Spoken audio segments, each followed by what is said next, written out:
this is as high as I can go. No, it's fine. It's fine. It's already. I can hear it fine. All right. So, I didn't actually look at what we were doing since last time. Yeah, I spent a few minutes doing stuff, and yeah, so I don't know how much you remember, but what we did last time was add railroad diagrams to the docs requirements.txt. Oh, did you? I left. Oh, right you before left. That. I see. Okay, so as a recap, we added railroad diagrams, which is a library on PyPI. Let's open it up.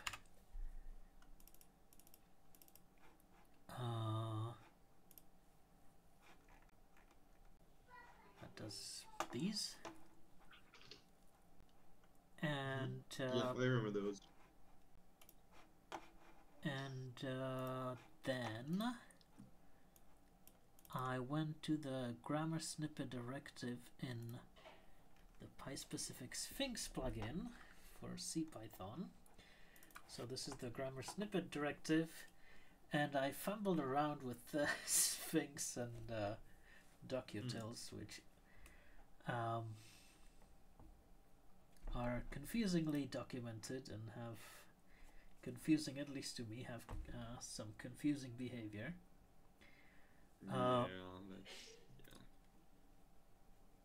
So I'm probably misusing the API here in some way, but I guess the goal now is to get it to work somehow and then ask a Sphinx expert if there's a better way to do this.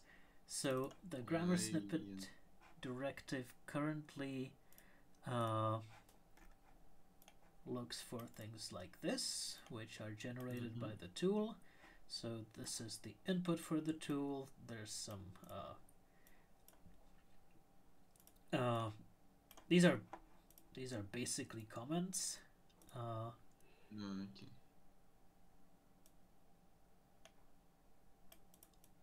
This is essentially an argument then for the plugin, and generated by is just, you know, so people know this is generated and you shouldn't edit it. And then the text is generated, and the plugin converts that to this. So this is what's currently in the documentation. It's a production list, and that's a Sphinx or maybe even docutils directive that takes the group, which I needed to rename, and then has this body there. So this is how it looks in the current online docs. So how this works is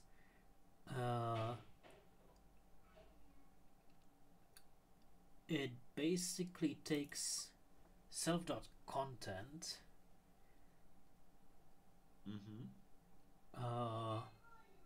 which is, if I understand correctly, this part here, and then it inserts a header line with the production list and the group name, and that was it until last week.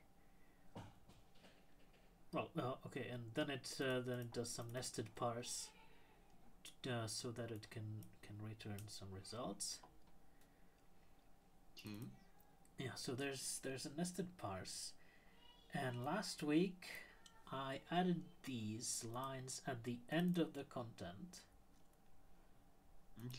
So there's a blank line, then we go with raw HTML, blank line, and then some italic text. So this is raw HTML, so it's HTML. And this, I think it worked. What is git enter? So that's my alias or my little shell script that reruns a command when I save a file in the editor. I don't know. If you're on Linux, I can share it. I do have a Linux VM, but for a couple of reasons, my primary computer is on Windows, sadly. Well, maybe you use an IDE that can do that automatically. Yeah, maybe.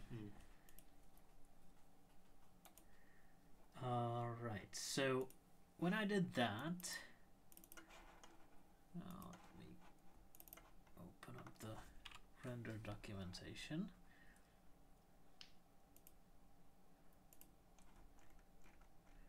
So there's Hi World in italics after each of these, which is great. The slightly worrying thing is, I think if I put the nested parse after these appends, then I rerun it. I don't fully understand what nested parse does yet. But... I don't either. Oh, it's still there. This is good. Maybe reload without cache? Oh, right, there's also some caching going on. So to get this to reload, I need to save the source file. Ah, right. That'll probably bite me more than once in this stream. I'll try to watch out for it. Okay, and now it's there twice. Oh no! I remember this. So yeah, it's this is the weird part, right? So I define some content, I stick in line number 0 at the front, and then I call nested parse on that content, which it should, I think that should pretty much parse that content in the in the place this directive appeared, right? And then return. So nested parse puts all the children inside this node, and then I need to return that node's children. So this is a temporary paragraph. That would be fine. But the problem is, if I put more stuff in the content, then apparently nested parse will parse that, but then this will get parsed again. So for some reason, it looks like nested parse is going to be deprecated. What version of Sphinx are we using? So that's a bit complicated. So CPython is currently built with 7.3.x, but it supports 6.2.1. Like it says, prior to 7.4, you should use nested parse. So we're still on the right tracks, it seems. I'm still trying to figure out what it does, because I don't see anywhere describing. I've looked. No, it's not really documented. You can see it in some examples.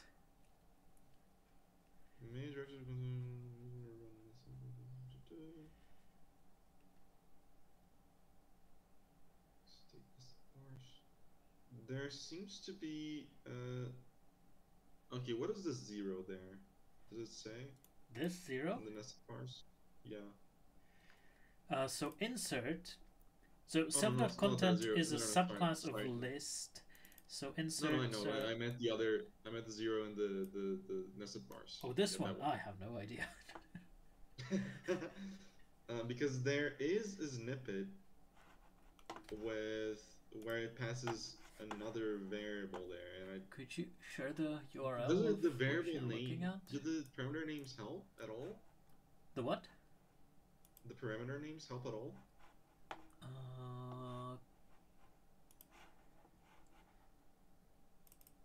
don't know. How do I search for this?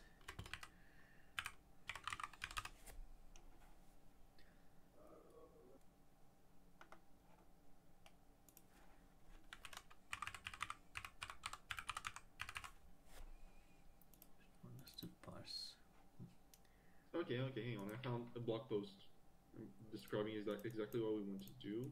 I'm gonna send it in the stream chat.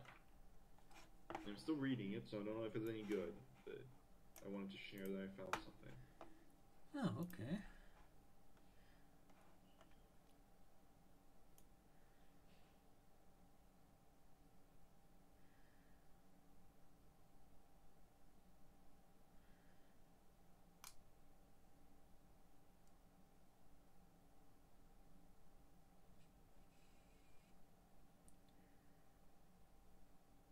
Listed parse nodes.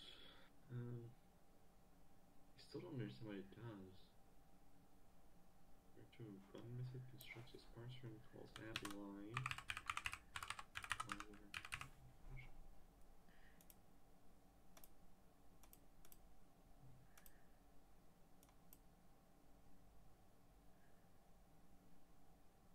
Message parse with titles.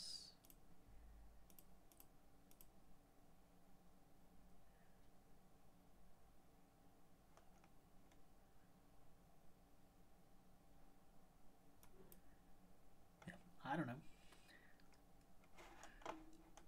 So, from what it does here, it would seem that it.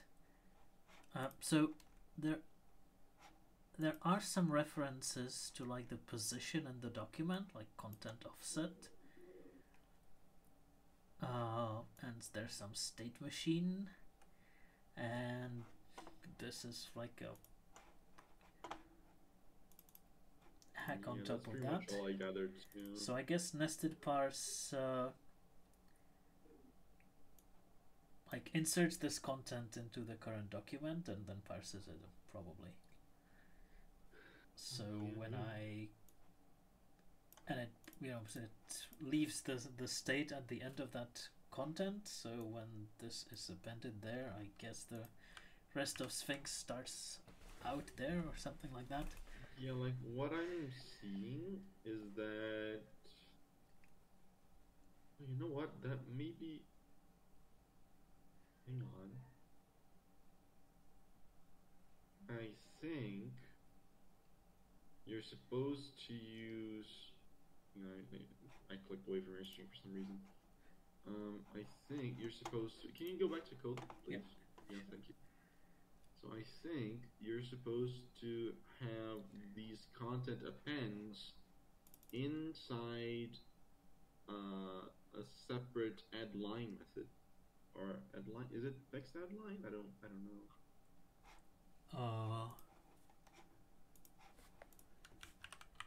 don't know. Like it seems that what's screwing it up is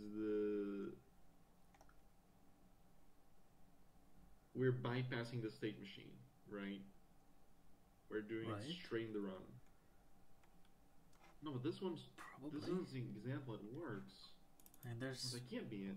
Nested parse nodes.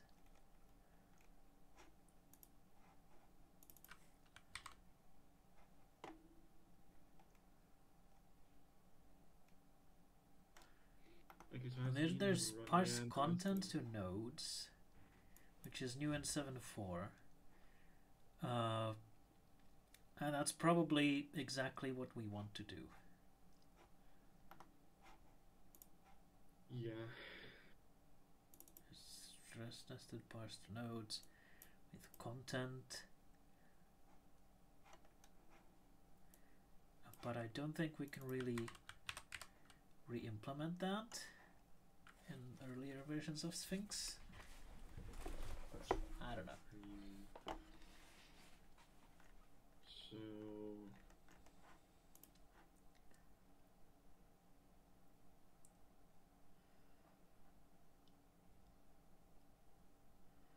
trying to think here, but I'm coming up short.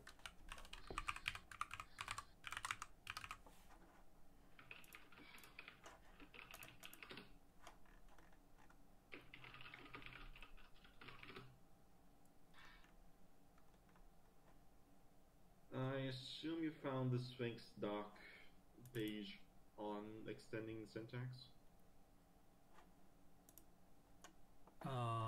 Which one? Like the official docs. I'll send it just in case. Yeah.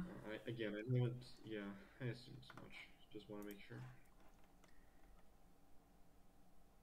But this mostly like creates nodes directly, and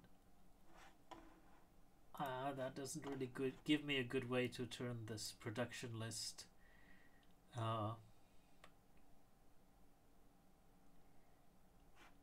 like to reuse this production list mechanism, let's say. Right, so what this does is it's basically raw text, but you can use these simple references to other rules, and I guess it would work if I just created that by hand, like from code and links. Yeah. Because this part, that doesn't really have to be in the syntax that was used previously. This is what the tool generates. I can generate pretty much anything there.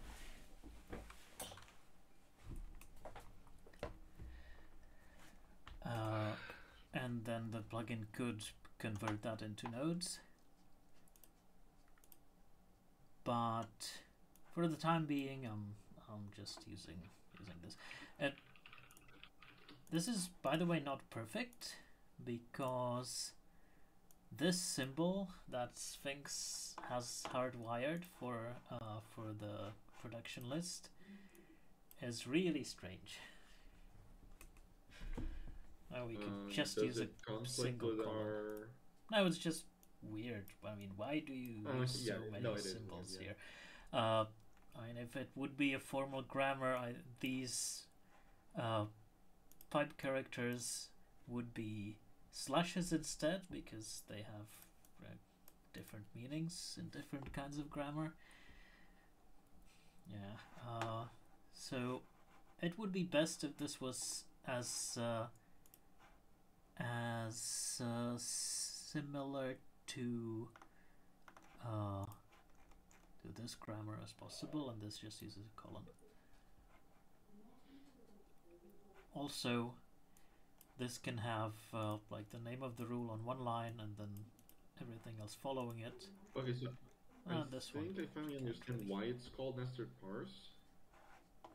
It's because you are parsing the current node and you need to parse something else for this.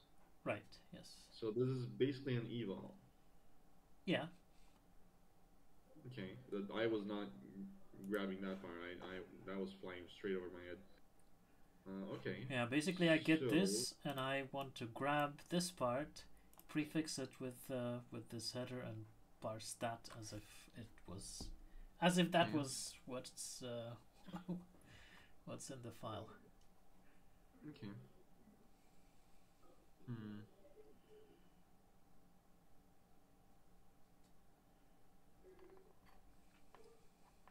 Sorry about the noise. Oh, it's fine. But I mean, this works.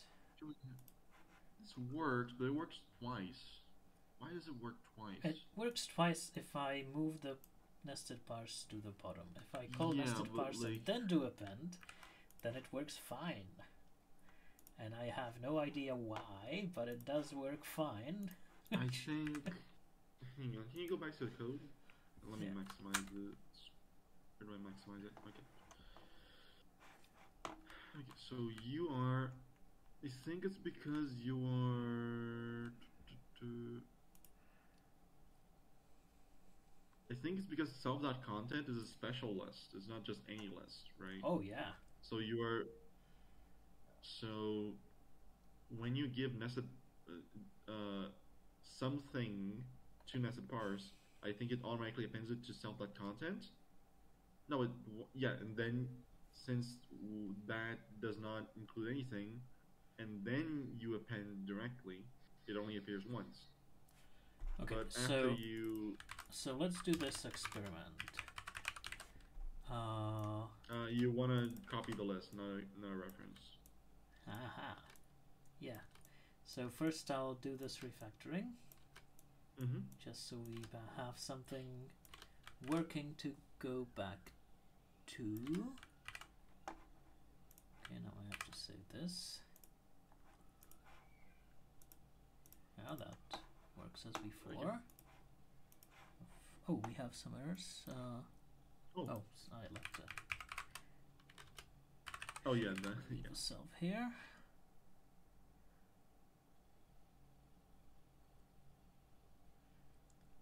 Of course, that was an error, so now Sphinx needs to redo everything.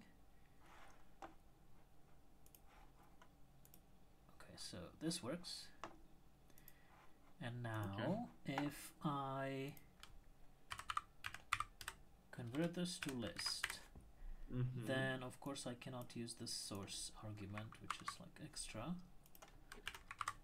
So I get rid of that first. There's one more. Oh. Yeah.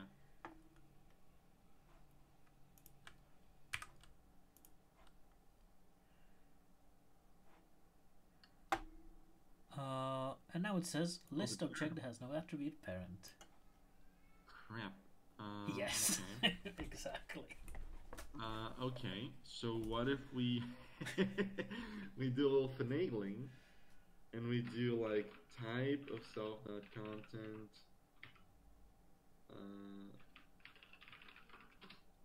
something like that. Oh, I mean copy. Oh, right. I'm copy. so risky on Python. Yeah, no, that makes a lot more sense. Oh, we don't have a copy. Okay. Oh no. All right. Okay. Well, so then type.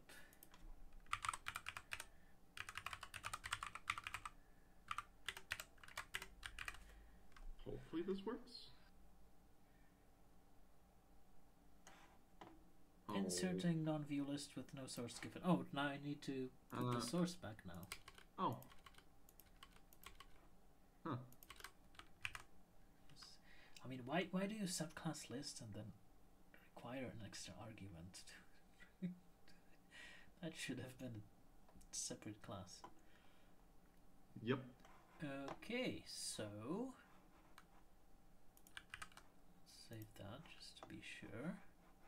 So before we look, it should have done nothing, right? So no, yes, okay, good. That does nothing.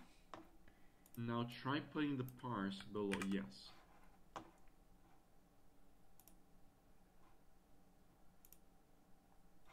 Okay, so I'd just like to save that as well. All right.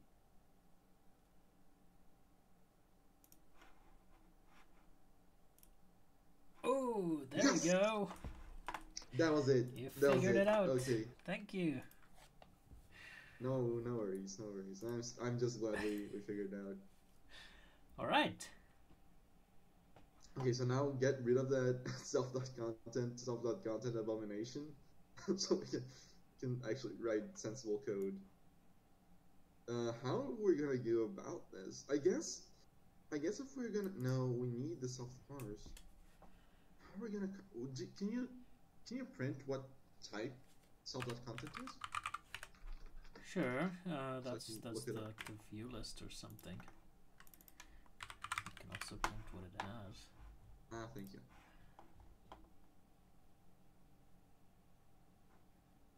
But I slept some screwed up way, and my back is not happy about that.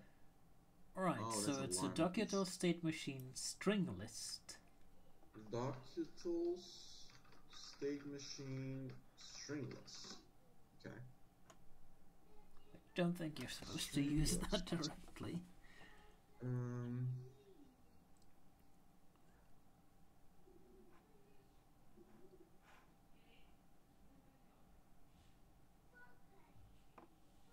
Just disconnect.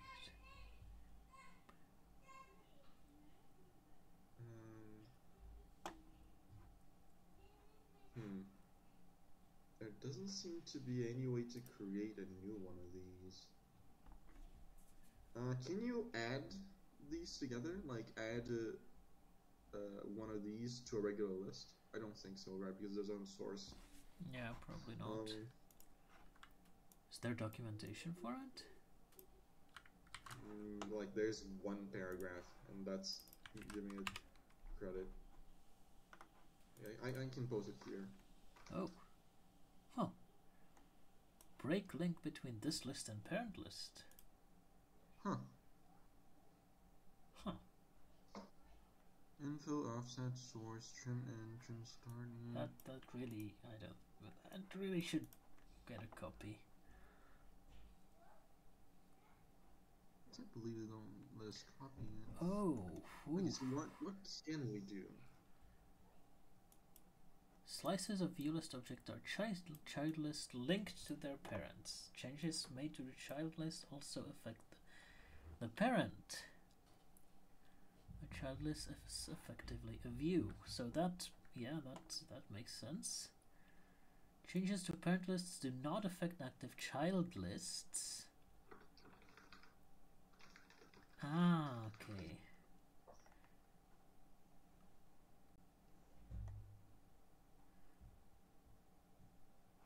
Okay, so I guess I know how to do this then.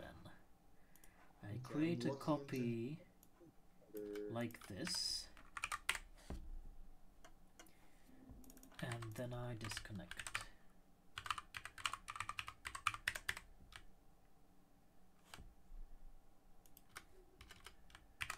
I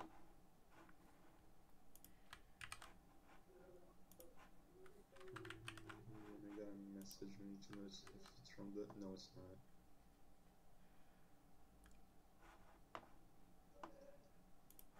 Okay, what does that do? Still works. What I'm frustrated about is they said they would give us notice like 2 hours ago, and oh dear, she's been in the hospital for like 12, more than 12 hours now. So I don't know, I'm just worried. Like it shouldn't be anything serious, but anyway, sorry. Back to.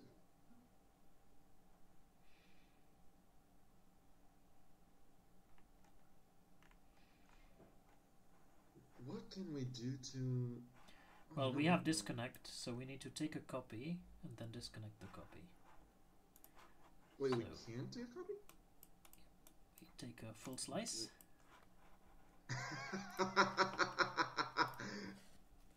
Oh, that's wonderful. And then disconnect that, and it works. Are you sure the slice is not simply a view of the main list? It is, so we do disconnect then. Oh, okay, I see. This disconnect should probably not mutate and instead return a copy. Well, we just would like disconnected more, but you know, this is some pretty old code. Yeah. So, okay. I mean, it has documentation. The documentation makes sense now once you find it, and once you. Yeah, I don't think there's any link in the documentation that self-content is this thing. Yeah. And like the new Sphinx methods on the Sphinx directives look like they would do the right thing.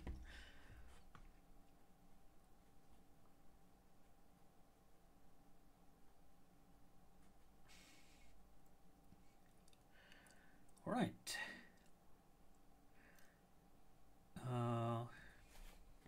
Okay, so now this is weird, so let me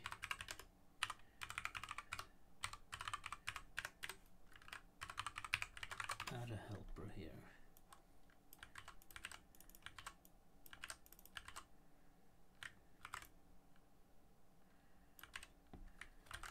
What we can do is instead of copying the content, we can parse the content to nodes and then modify the nodes directly. If that's... I don't know if that's going to be easier, but that's the way they do it in the docs. So we don't really need to modify the nodes. So yeah, we could create the nodes directly. So change the syntax here to something that could be easily parsed, maybe even JSON. And then, get it here and create the Sphinx nodes directly. I think we need monospace text and links. So that would be possible, but for now I really want to stick to the syntax, which has everything we need, even if it has a few weird corners. Yeah, that's fair. That's fair. So yeah, once I know how to give Sphinx some piece of restructured text.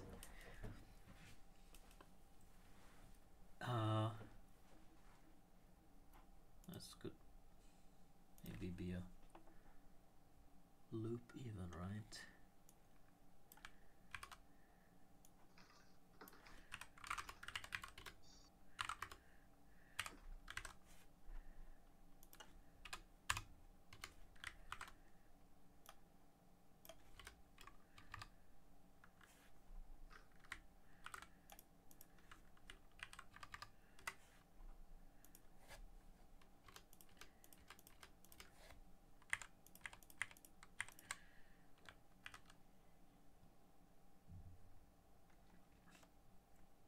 Okay, now in here we need to do an SVG. Oh. Like hard coded? Good question.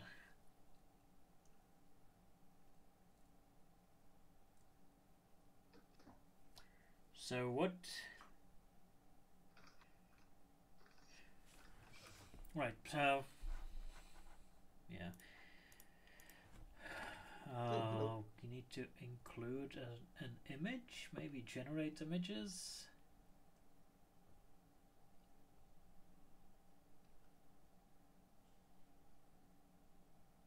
Yeah, maybe instead of raw HTML, we want to generate images.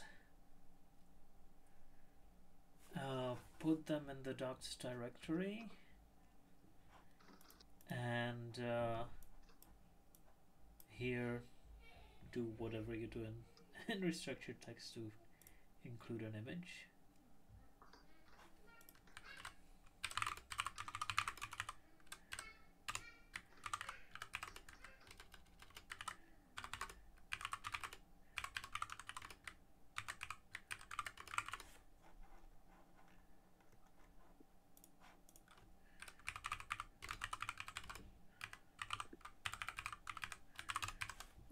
So let's put that in Git and go back to the tool.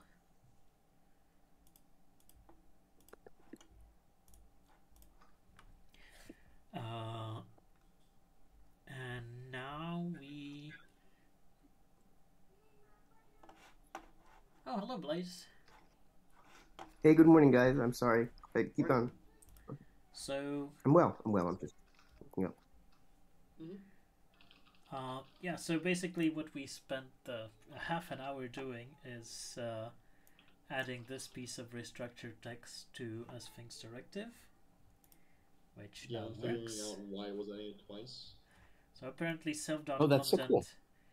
in the Sphinx directive, self.content is a special kind of list called a docutils state machine view list, which is a child list linked to its parent.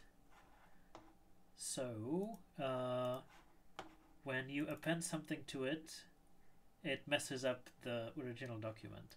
So here's the thing we found to basically create a copy that's not connected to anywhere else. Make a copy as a full slice and then disconnect it. And after that, content is almost a normal list, except all the insert and append methods need this source argument. Without it, it fails. and then it can be Wow. passed to nested parse, which is deprecated now, but in the version of Sphinx we're using, the alternatives aren't there yet. So this works. Oh, I'll be sure to watch the recording because that must have been amazing to figure out. And this works, and it also looks correct. Looks correct according to the docs. Thanks, William, for finding those docs. So now the idea is to start generating the SVGs, and I think the way I'll go do that is have the tool generate SVG images in the docs directory, and then in here, instead of the raw HTML, I'll just use this the Sphinx image directive. So let's see how this is structured. So we have where are some images in here? I think I already looked into that.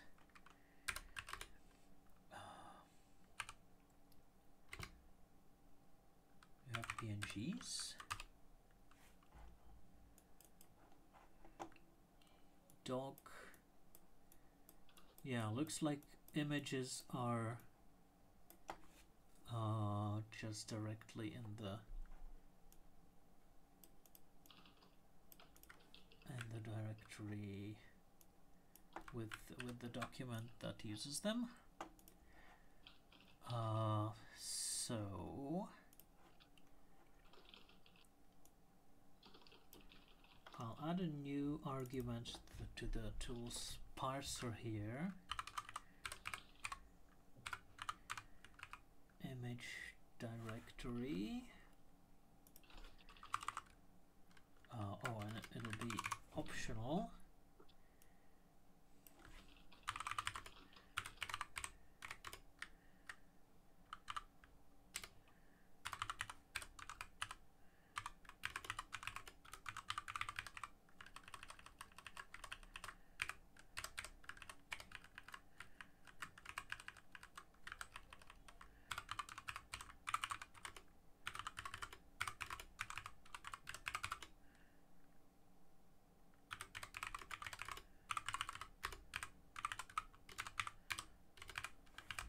So let's do this.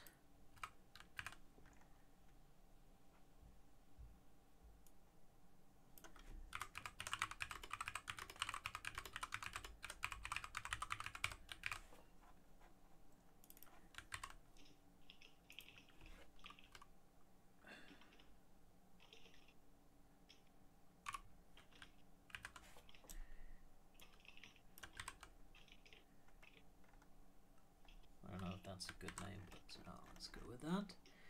So the main function parses thing, updates lines, and I guess after that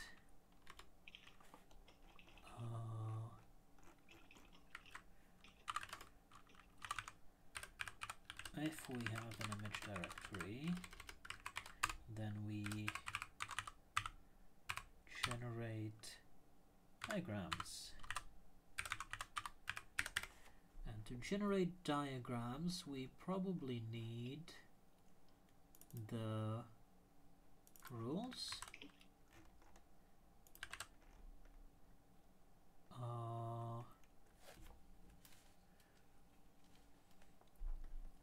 We need the directory.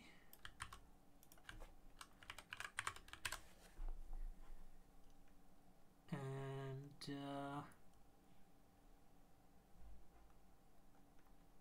we will also need the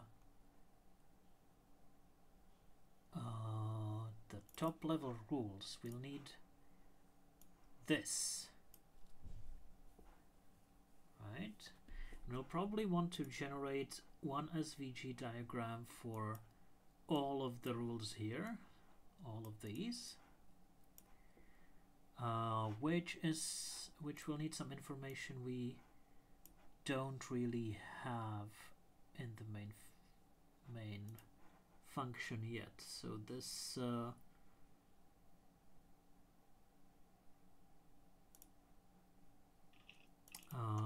this matches the header lines, and then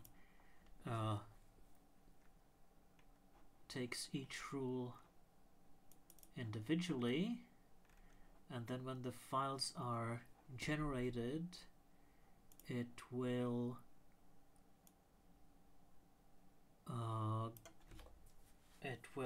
call the generate rule lines function with all the rules that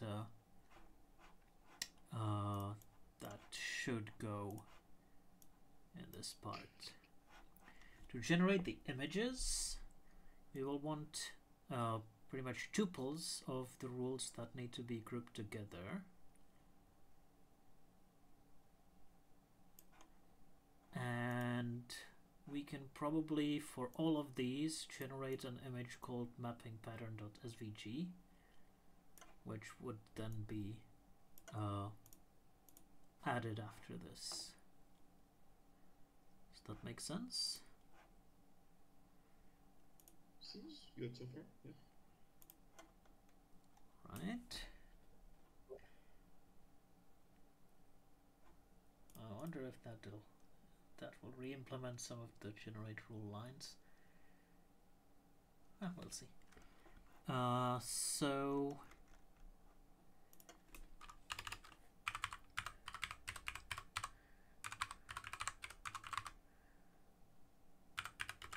we'll have top level rule groups.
I will need to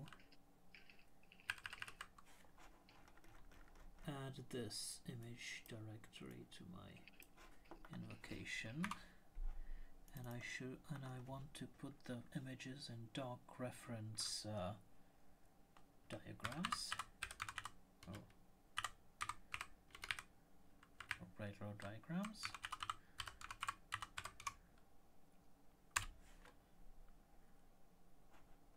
Right. And now how to generate these diagrams.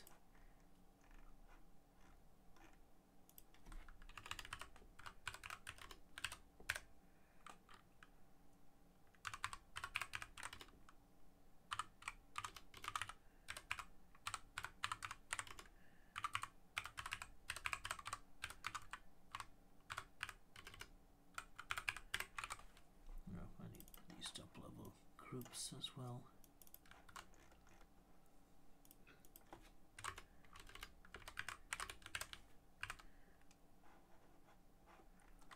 Okay. So I have path.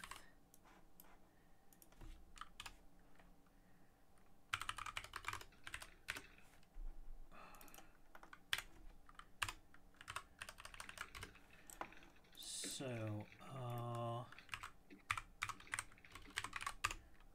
I will try to create this path.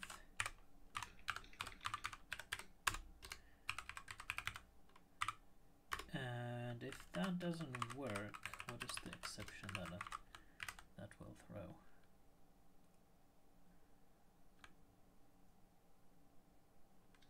check it real quick. Let me just test it.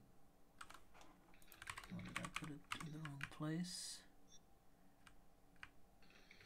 Okay, no, you didn't give it a path. Oh, did you? Oh, path.mkgr, I see. Yeah. Yeah, no, I don't know.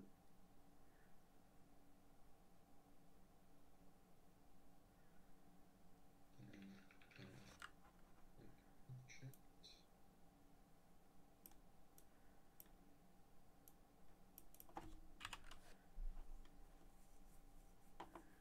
File exists error. So if this already exists, then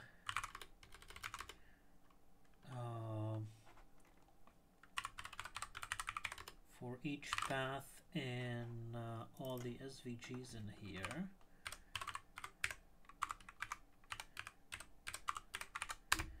I want to remove that. Well, exists error, found it. Yep. I just asked Python, you know.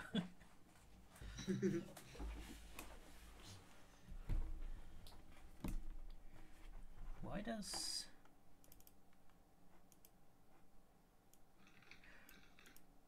Oh, I'm giving reference /star to Sphinx as the list of sources to rebuild, and it's taking that new directory as one of the sources and telling me that file does not exist. I guess I need to do star.rst. Right.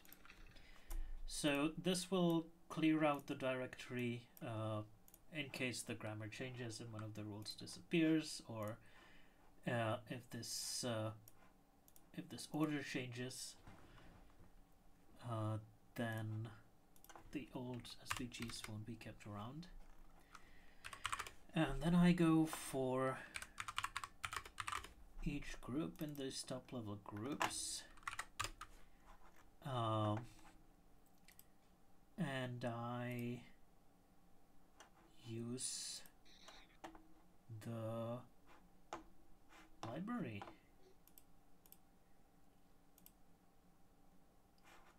So how does this railroad diagrams work?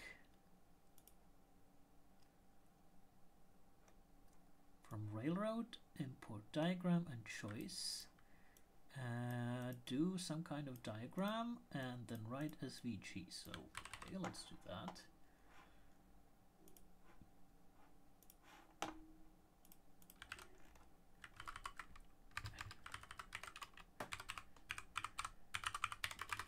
The destination path will be path slash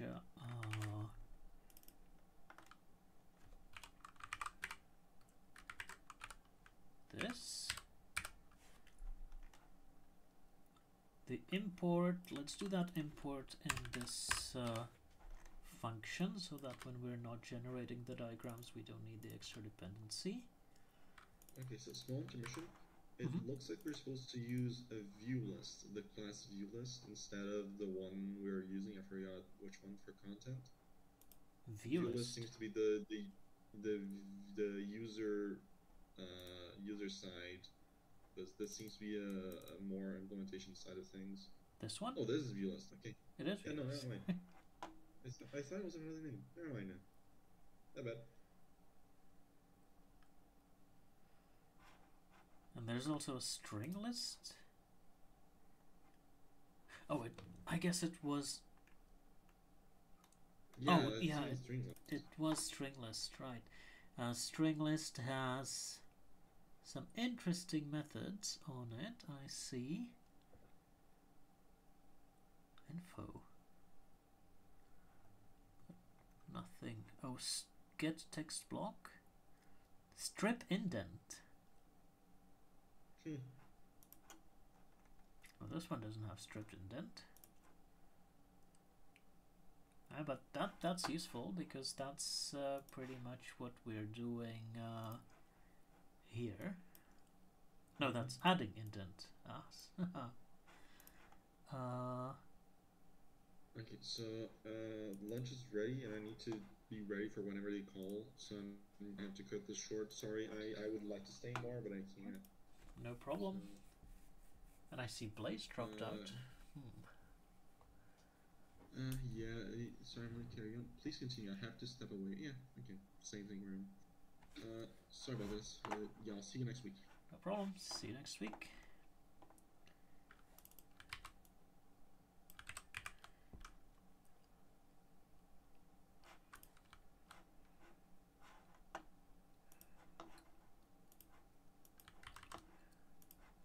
Alright, so I'm alone on the stream now.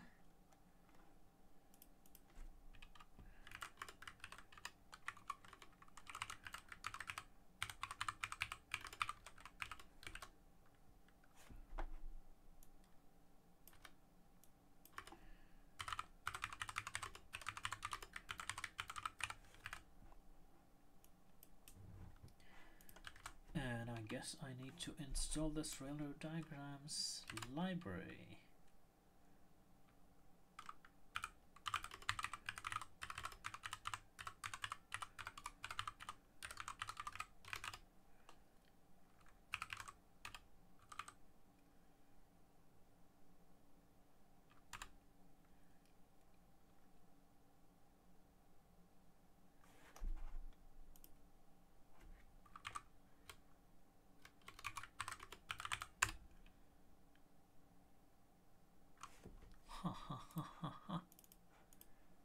Yes, my Python installation isn't really in order.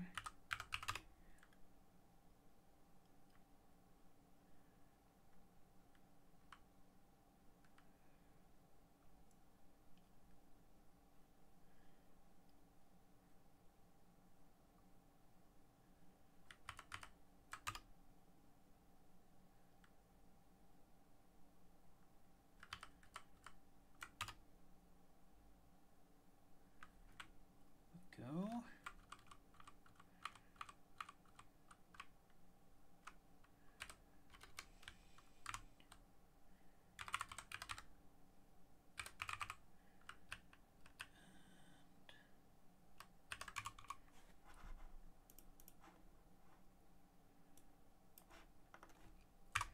Change to a new virtual environment, and that got rid of the history.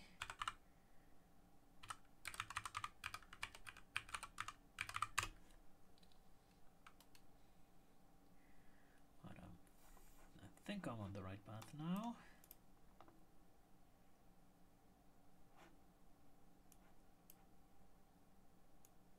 Okay, function object is not iterable.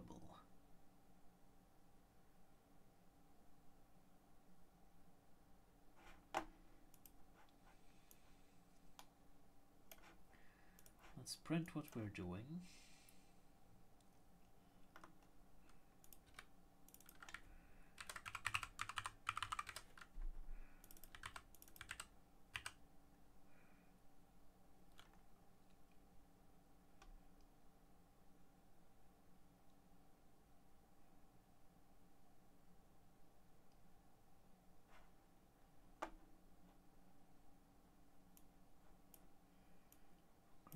Top level groups.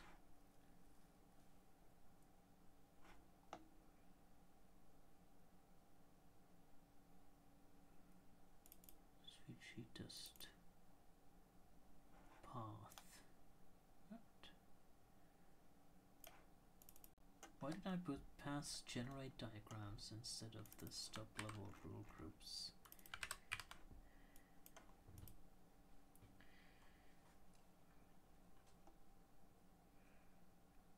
And why is this taking so long? A POSIX path object is not callable? I guess this write SVG needs a string rather than a path object.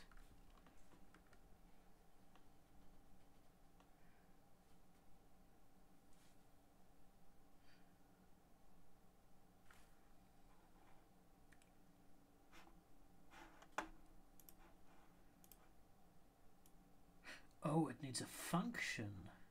Ah, okay.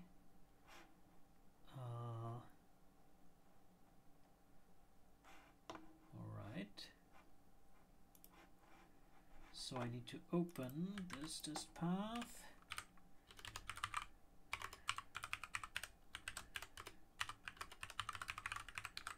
And write pass file dot write. Why not?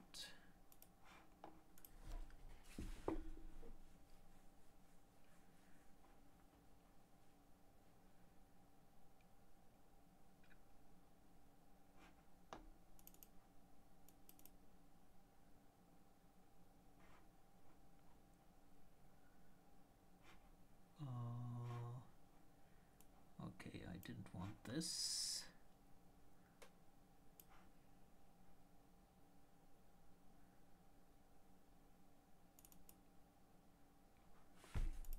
What is top level rule groups here anyway?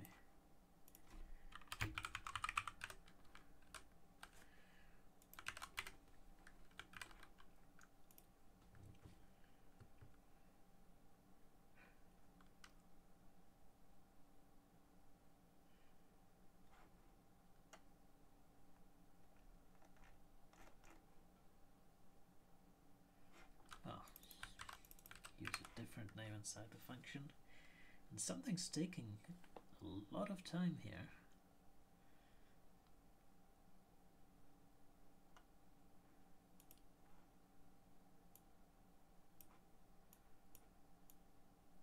Well, this looks good. So the first element of top level group there we go. That's the error. And of course I need to open the file for writing.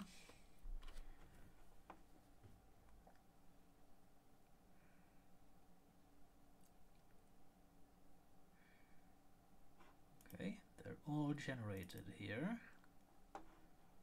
And let's see what got generated.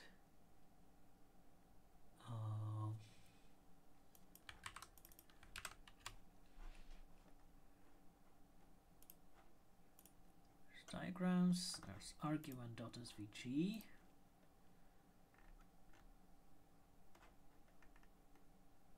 It's weird that it doesn't show up as an SVG. Oh, so the tool generated something I can use for embedding. Probably. Oh, there it is. There's write standalone.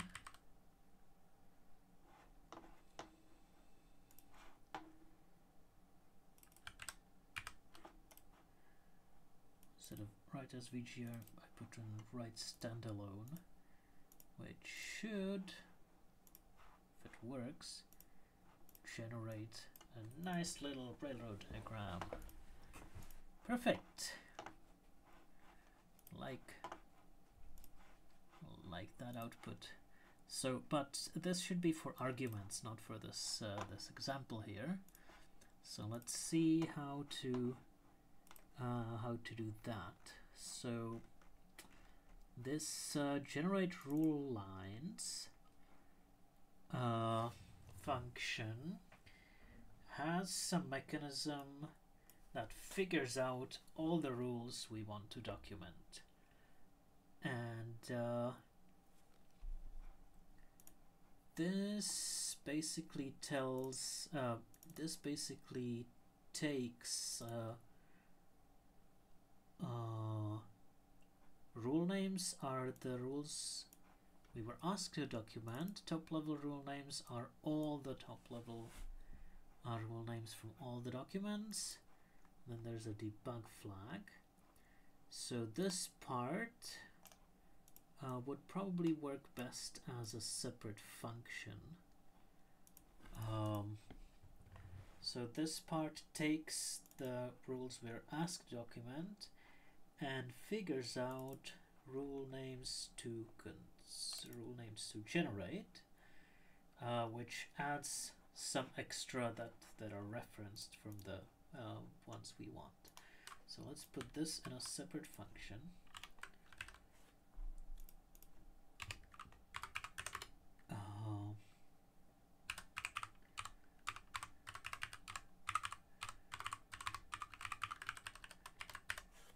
So get roles document from these.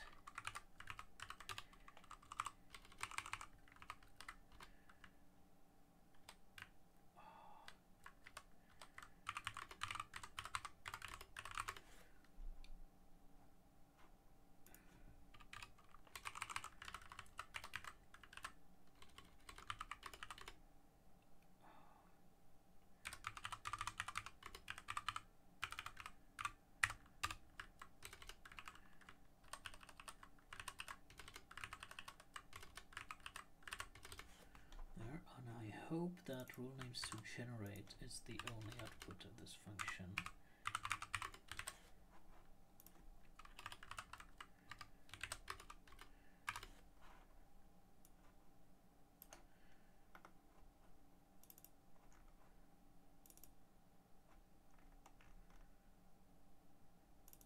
This is an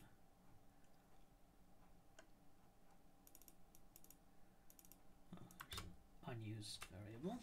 Let's get rid of that.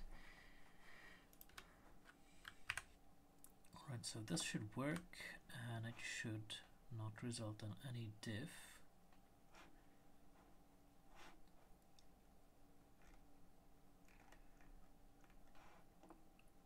Right, and now we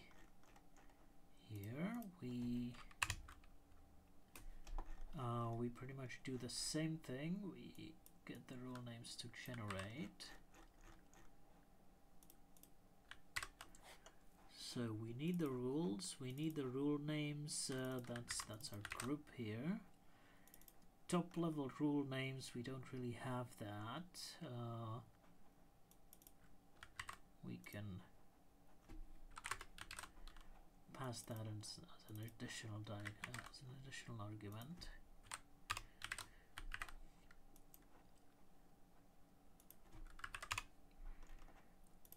And then so we generate this diagram. Let me look at the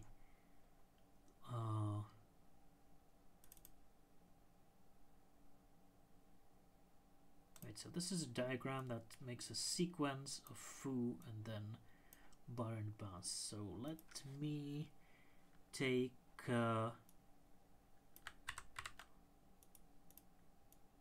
let me customize this a bit, and just to see what we can do. Instead of the for here, we'll have the first rule name, and then we'll have all the other names in a choice, just to see if the data is going through. So top level rule names, I need to pass the correct argument here.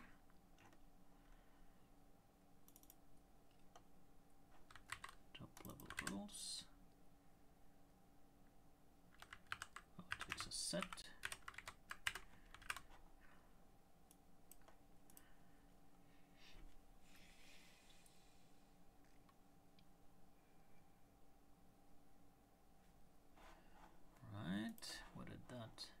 With arguments, we'll document arguments and these things. That looks good. I hope I can put several diagrams in one SVG. Let's see. Okay, I probably need to read this documentation. So a small library for generating diagrams like what JSON.org uses. JSON.org, looks like this.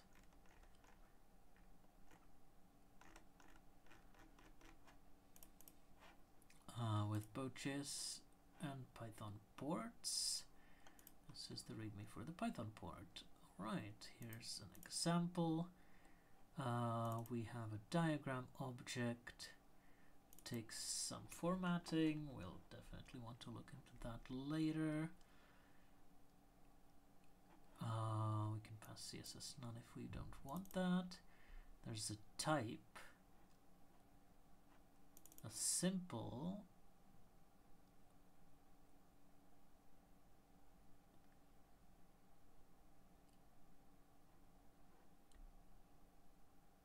and a complex kind. The only difference is the shape of the start end indicators. What? So there's one kind of start end indicator,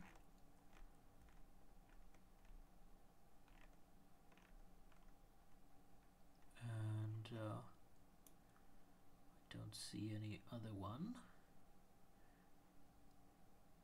So let's see. Leaf types like numbers and container types like arrays. So numbers are supposed to be simple and arrays are supposed to be complicated. I guess this page changed in the meantime, maybe. Diagrams default to being simple, right? After constructing a diagram, you can call format for some additional breathing space around the diagram, okay? To output the diagram, we write svg, which calls write repeatedly.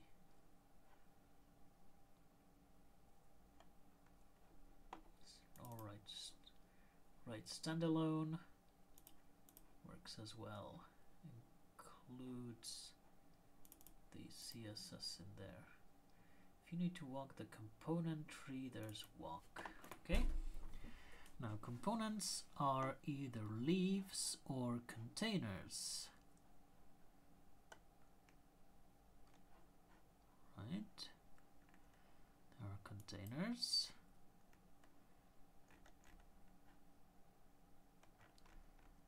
And leaves are terminal, non-terminal, comment, an empty line, and start.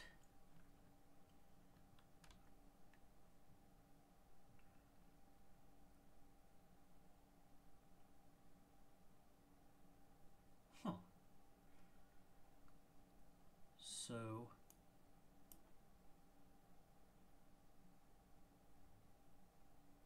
okay.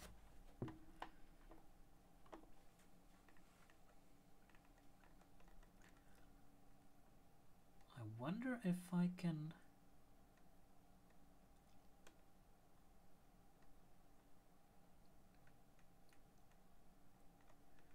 create. Oh, well, it seems that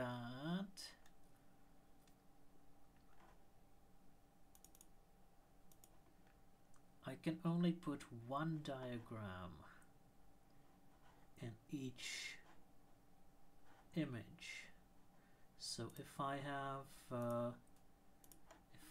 grammar like this with two rules, I would need two images.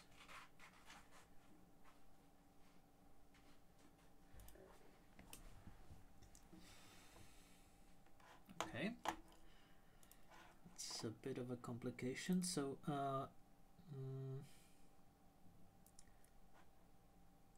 well, then I don't need this get rules to document, do I? I just can generate images for all the rules. Okay.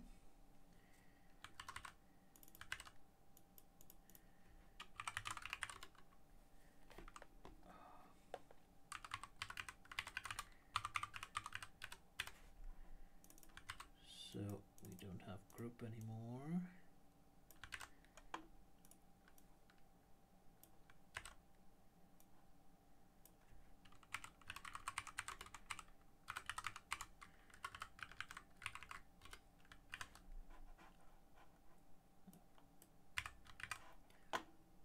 Let's see what kind of error we get there.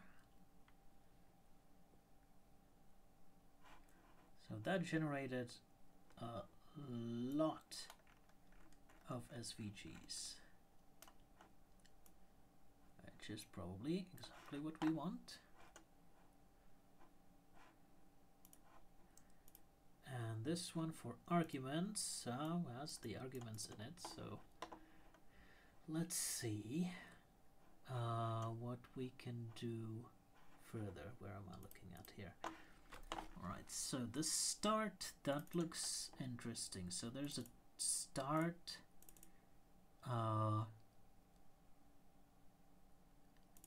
which takes a type and a label. If I want to supply a label to the diagram, I should create a start explicitly, which is exactly what I want. So I import my start, and I want to start it with this name, and I guess label is name. It's taking so long.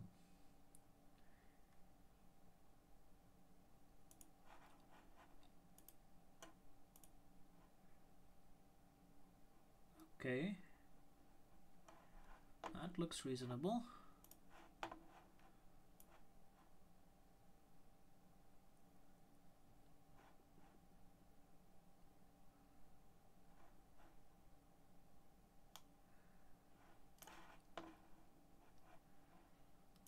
That looks reasonable, so let's go on. Now I need to convert my rule to these nodes, and I guess that will be a recursive function, just like we have this one, convert grammar node. So in the same way, we'll have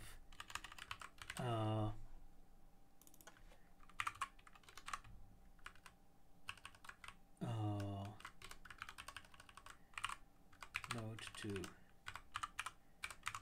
a diagram element.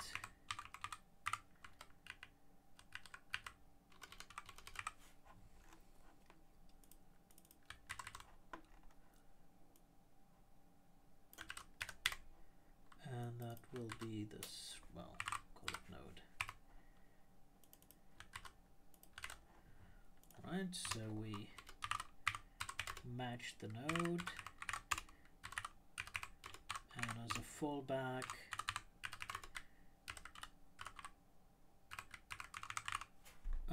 we say we don't know what to do with this node.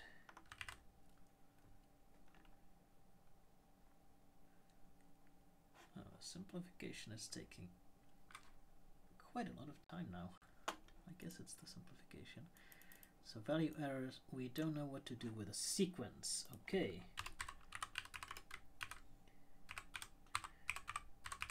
So if we have a sequence of nodes, then we should return a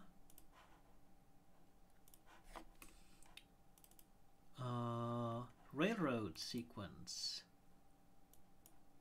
of the nodes. Okay.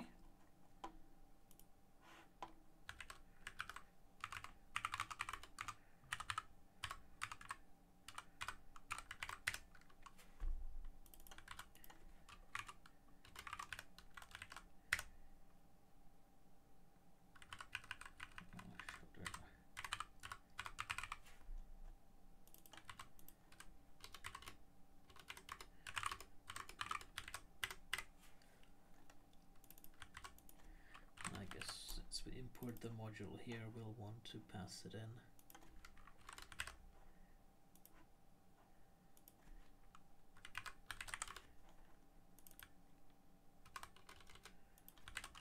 That's a bit weird, but let's deal with that later.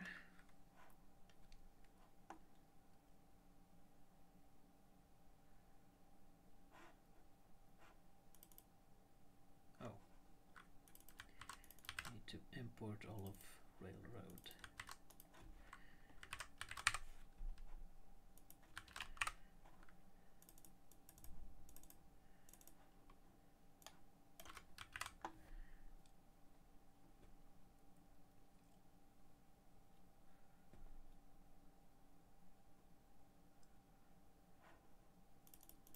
Okay, then we have 0 or more.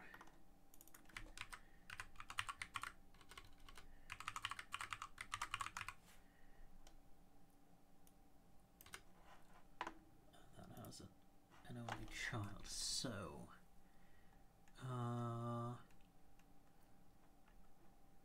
we have 0 or more, which takes a child. Repeat. Okay, so it's shorthand for optional. Optional, 1 or more, and 1 or more takes repeat. Repeat is something that goes between repetitions, so we can leave that off. And skip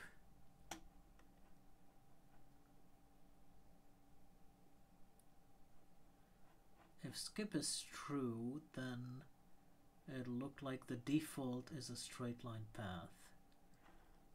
Alright, I think we can just do that without the optional arguments. So 0 or more, and we convert the child there.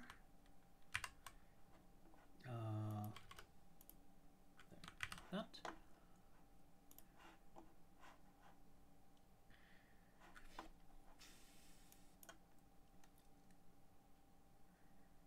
Then there's non-terminal.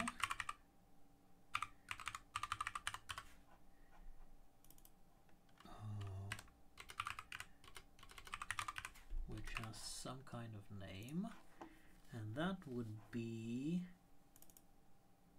non-terminal. Oh, it can even have a URL when you click on it. That's interesting, but for later. So that would be railroad non-terminal with the given name. Okay, next up.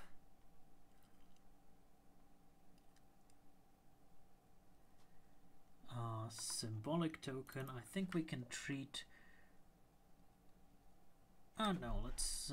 We will probably want to style these differently. So symbolic token has some value, and this will be a terminal. So this can have a text href title with a hover text. Interesting, and CSS class. So we'll just use the defaults for now, and we have symbolic token, and we also have literal token.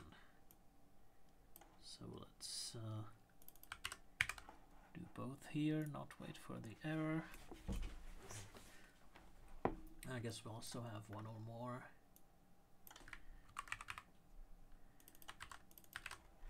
And the error now is choice. So let's put choice together with sequence and see how the railroad deals with choices. So here's choices. Takes the index of the normal choice, and the normal choice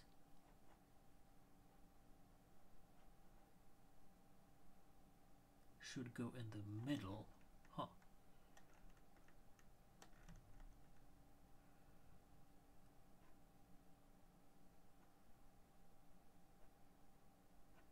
In the middle, I guess that means in the straight path. So we want child number 0. So choice will take a 0 here, and children. Some JavaScript syntax, that's fine.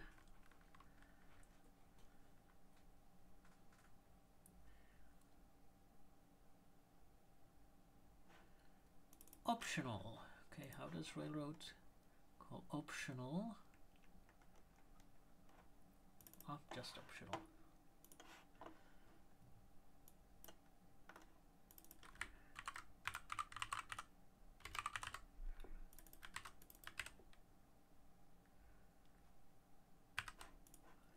There's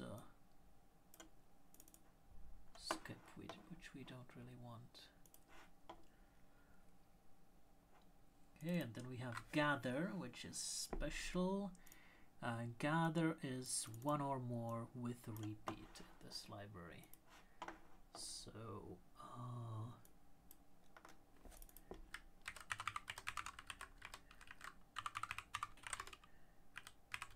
what's the order of my arguments in gather? Separator and item. That's the order it appears in the grammar. So this is optional with the item and the separator.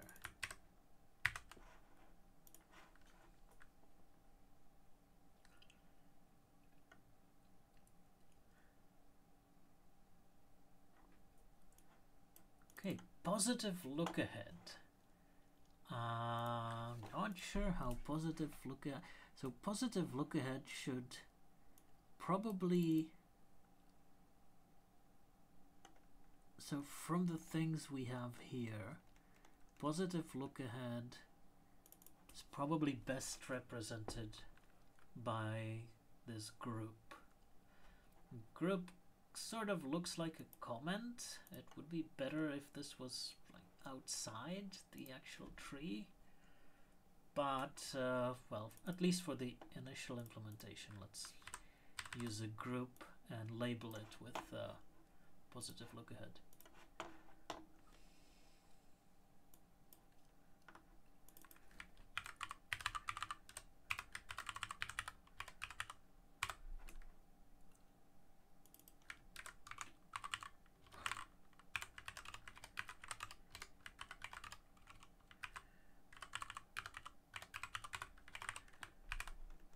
And there will also be a negative look ahead.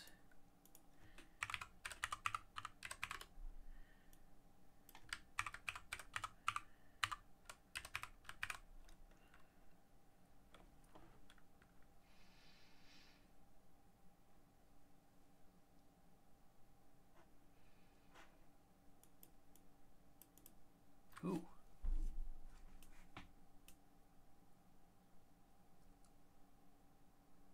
Ooh, what is this?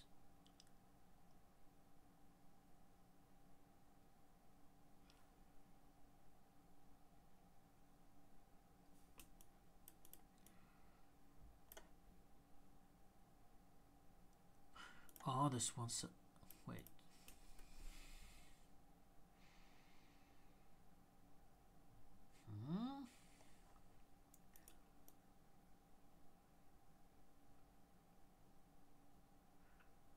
Oh, are we getting a choice with 0 items in it? Shouldn't that get... Oh, that's not simplified away because we're generating an invalid rule. Right. Yeah, we need to filter out the invalid rules.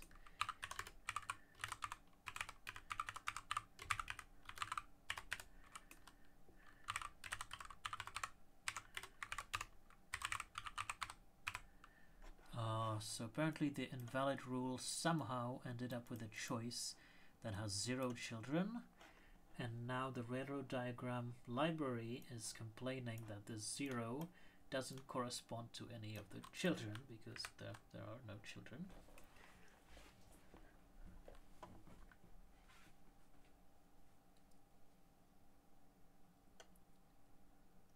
Right, and let's see what this looks like. Arguments are args, comma. The comma is optional, which is nice. Okay, we have lots of diagrams here, like single subscript attribute target. Okay, let's look at something more interesting here, like if statement.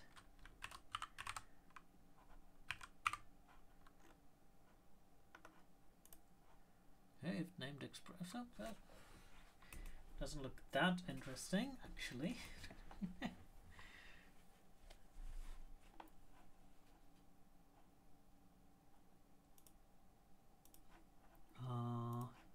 If name expression block, and then yeah.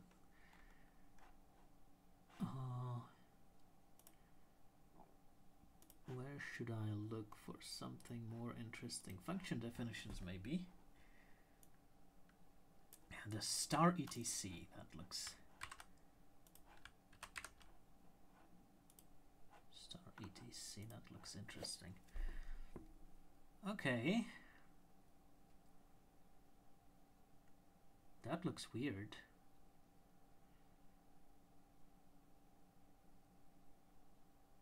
Okay, that looks wrong. It looks like there's a look ahead for ending parenthesis, and then this continues with a param maybe default.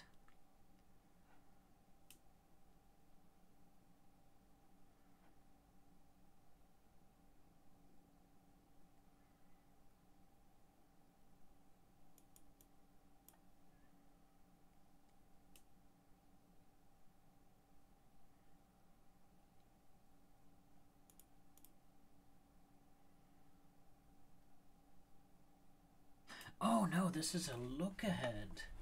So, right. So this needs a comma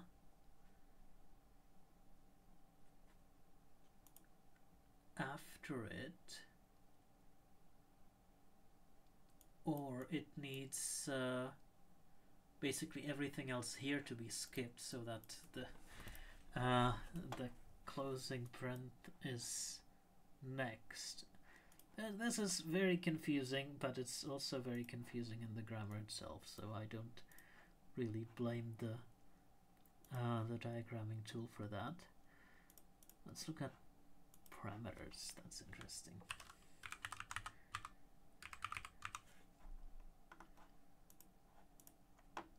Oh, well, that looks.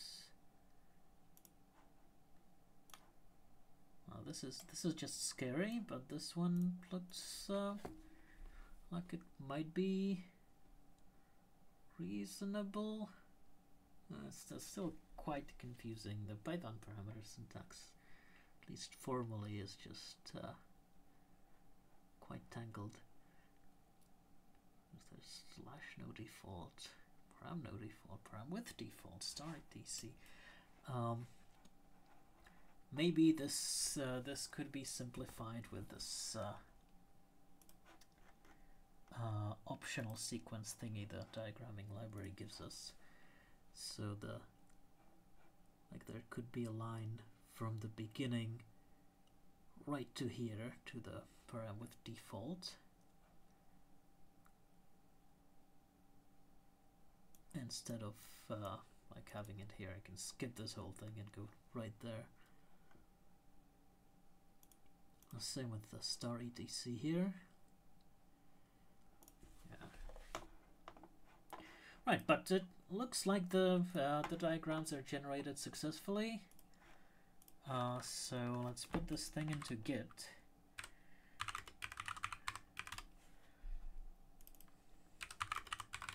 Add all the pictures there. Let me also look in the source code. What does this look like? Ooh, there's an SVG with an embedded style. Might want to embed the SVG directly into the HTML later, but this looks rather good.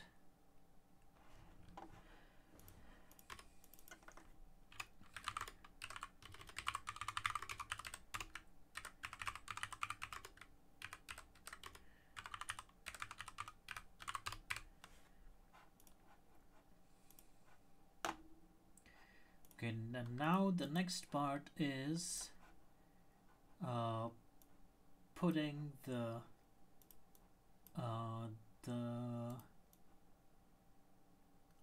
images in here. So in restructured text, how do you include an image?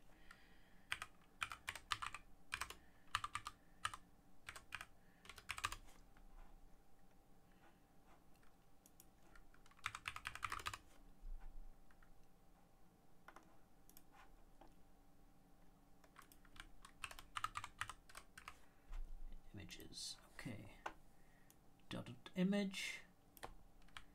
Take some options.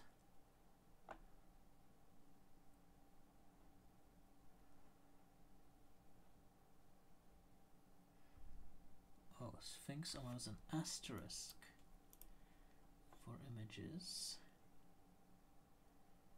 Ah, so if we convert all of these to PDF.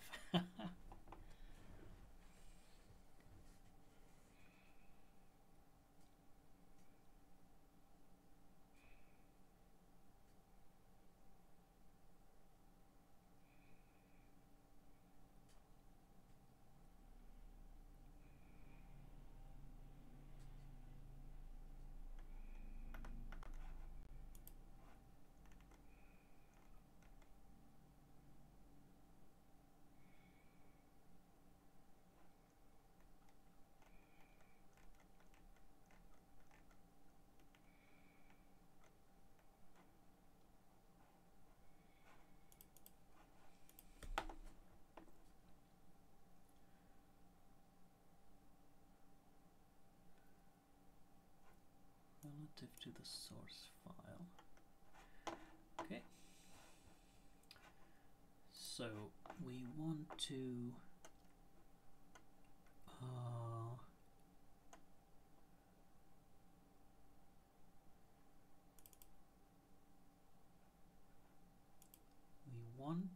get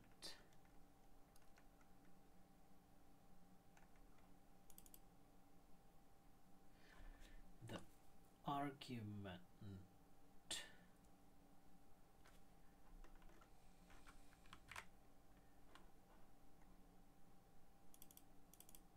Okay, so self.argument 0.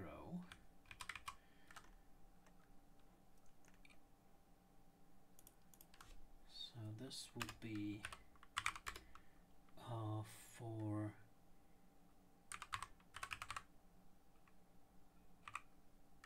no, I want to generate diagrams for each of the lines here. Right, so mapping pattern, blah blah blah blah blah. So everything on the line before the colon. So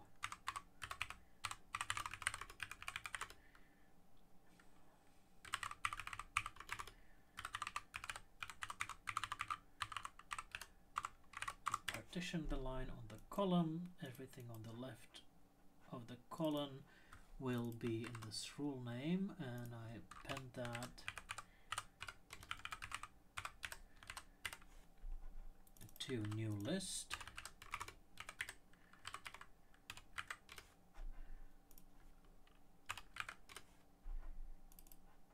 And then I will go through the list.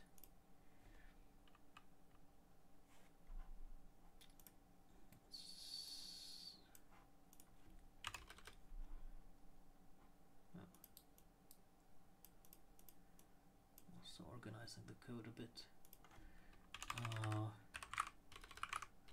Oops.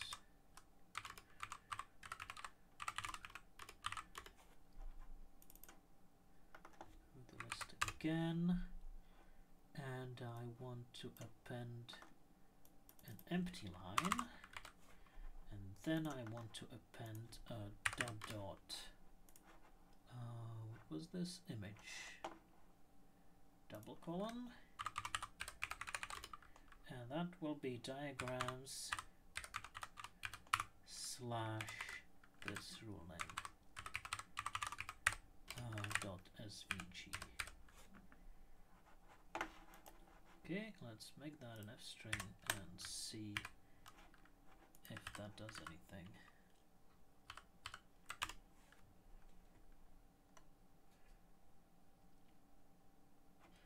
Oh, and I want to save this source file as well.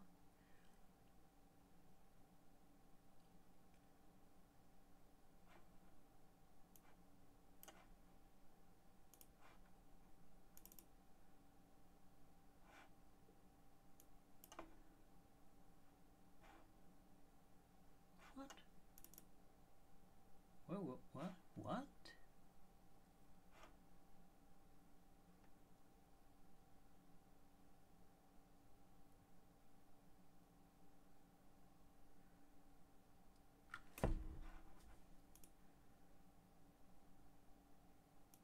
what is this? String object. Wait, content should be a list. What? What is going on here?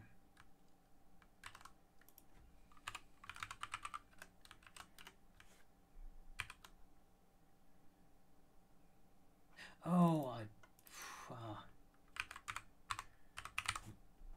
reusing a variable name for something unrelated, that's not something you should do. This function has too many variables now.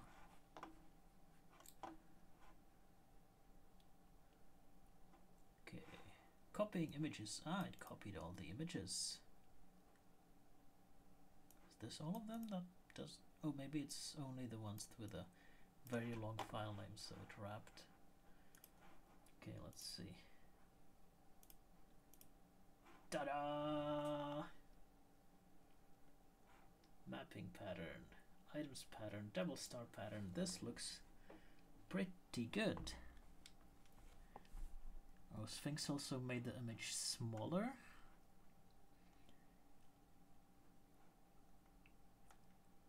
Oh, this looks pretty good. I think I can work with that. This doesn't look that good, but that's because it's function definitions. And also the images are one after another. They should probably be in separate paragraphs. However, that shouldn't be there, of course.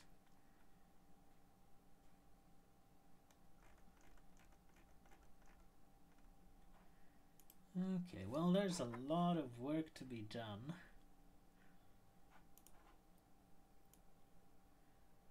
But it's a good start.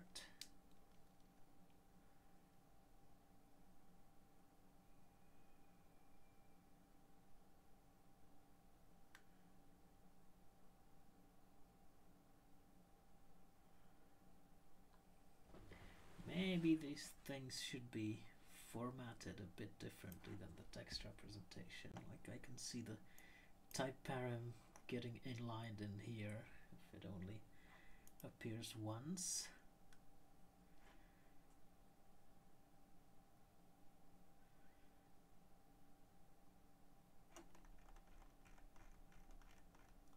Positioning of the item, that could be tweaked as well.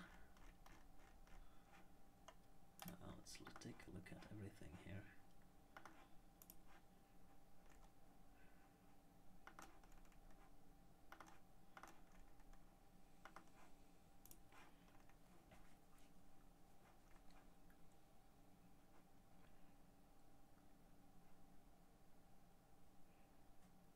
Yeah,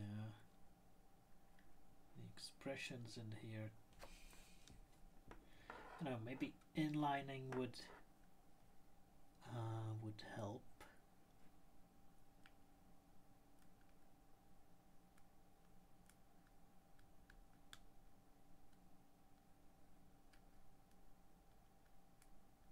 Maybe this is what the groups could be used for.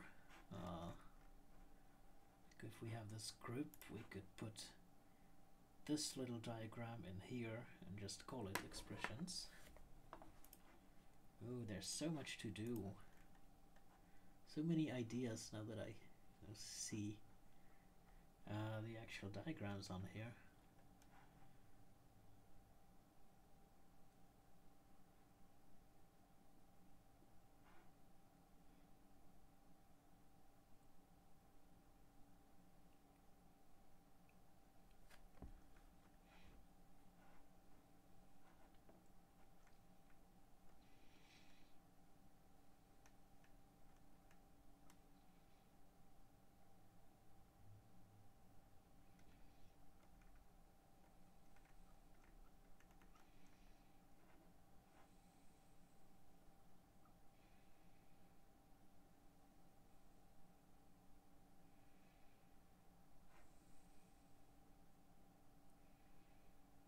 Probably don't want to inline this one in there.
Okay, so what I will do is mark these up a little better. I want to say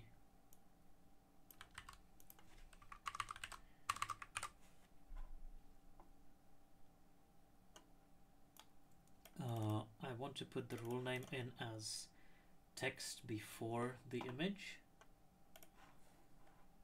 So that's one thing, and the other thing will be not putting in the start, and I will also try the simple option that that was mentioned here somewhere. Diagram can have a type which could be simple or complex. Let's make this simple just to see how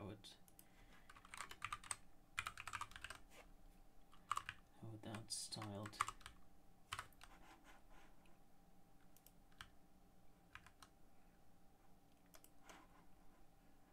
That work?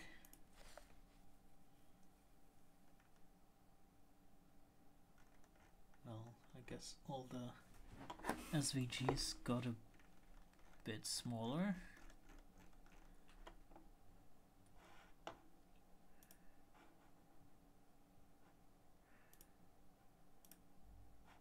Oh, I forgot an F in the F string. Dear.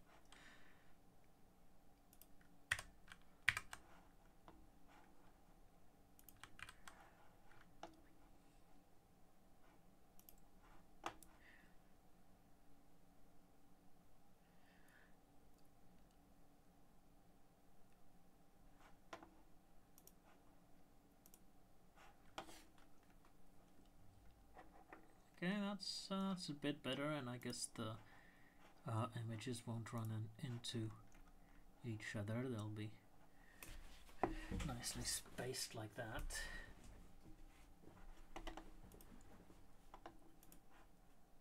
This could use some links.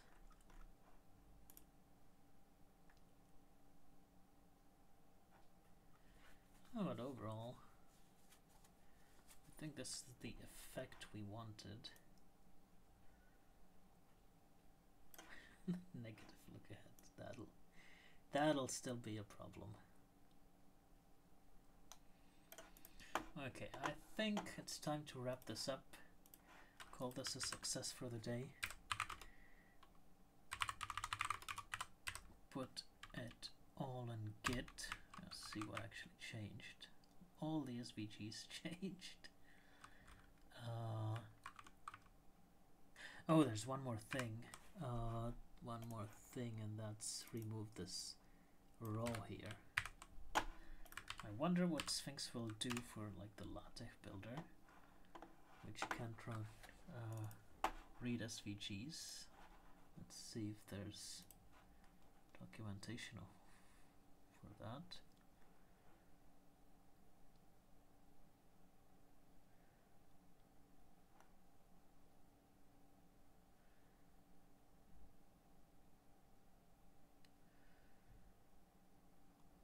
Nope. Who knows what happens if an image isn't found in the correct format? Oh, that's for some other day.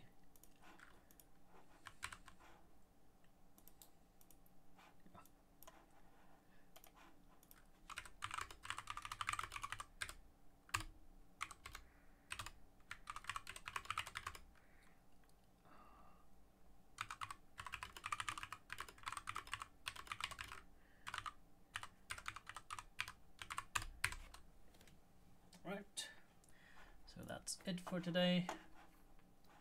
Thanks for coming, and see you next week. Maybe I won't be available next week. I'll put a note on the Discord channel if I won't be here. But see you at some time in the future.